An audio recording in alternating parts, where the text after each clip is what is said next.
The old typewriter arrived on a rainy Tuesday, carried by two gruff men who left damp footprints on Thomas's worn rug. He hadn't expected it. This relic from his late grandfather's dusty attic, it was a hulking Underwood, black enamel chipped, keys yellowed with age, smelling faintly of pipe smoke and forgotten time. Thomas, a quiet man whose own life felt increasingly like a half-written draft, cleared a space for it on his desk by the window. He ran a finger over the cold metal frame, wondering about the stories it had once hammered into existence.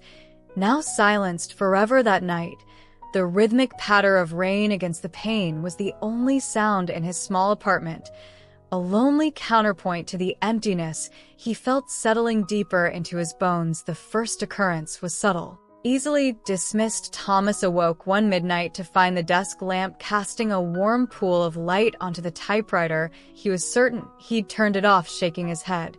He attributed it to fatigue and flicked the switch back down, but the next night, he distinctly heard it, a hesitant clack, then silence. Like a single note dropped onto a quiet stage, he sat bolt upright, heart pounding against his ribs. Moonlight streamed through the window, illuminating the typewriter. Nothing moved yet. The air felt charged, expectant, as if the room itself was holding its breath. He cautiously approached the desk, finding a single, crisp letter H imprinted on a fresh sheet of paper he hadn't loaded. Curiosity slowly began to outweigh unease. Night after night, Thomas started leaving a fresh sheet of paper rolled into the machine. He'd sit in the armchair nearby, pretending to read, waiting. Sometimes nothing happened. Other nights, the keys would stir, a slow, deliberate tap, tap, tap, sounding like hesitant footsteps in an empty hall. Letters appeared.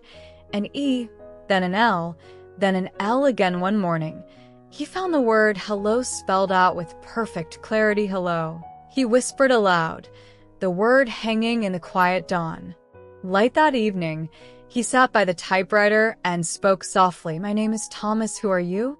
He fell asleep in the chair and awoke to a new word.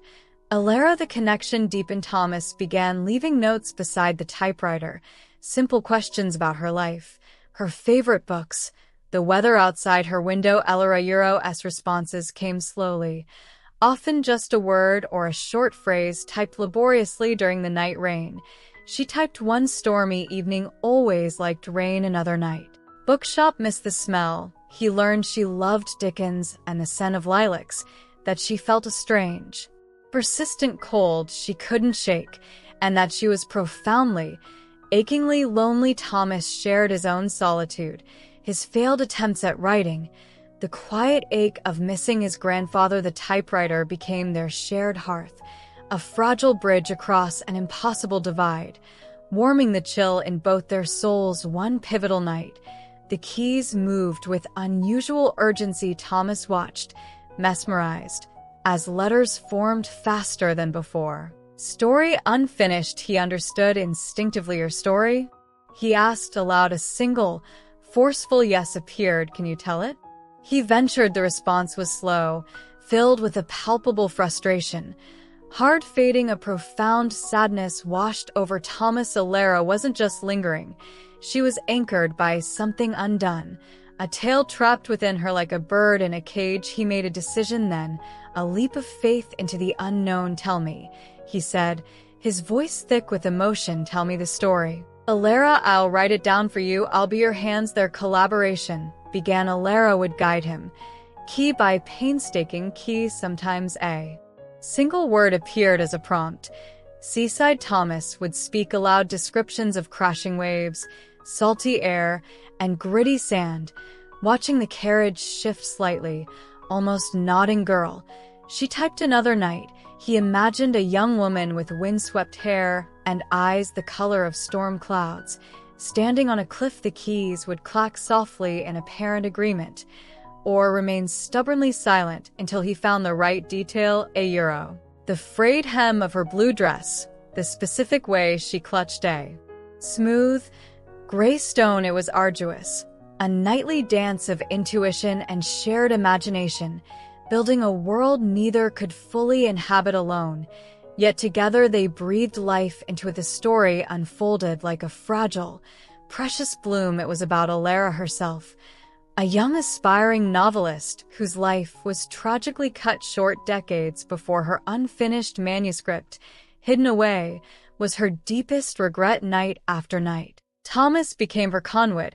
He described the bustling London street where her character lived, the dusty bookshop where she worked, the kind but unambitious suitor she gently refused. He poured her longing onto the page, her fierce determination to create something lasting. As the final chapters neared completion, a new feeling permeated the room, a profound gratitude mixed with a gentle, gathering peace, like the final notes of a beautiful, melancholic song. One clear, starlit night, Thomas typed the last sentence dictated by Elara's subtle guidance, and the sea, eternal and vast, carried her whispered dreams upon its endless breath. He sat back, exhausted but fulfilled. The room felt different, warmer, lighter. He waited, but the familiar, hesitant tap, tap, tap didn't come. On the desk lay the completed manuscript, thick with their shared effort beside the typewriter,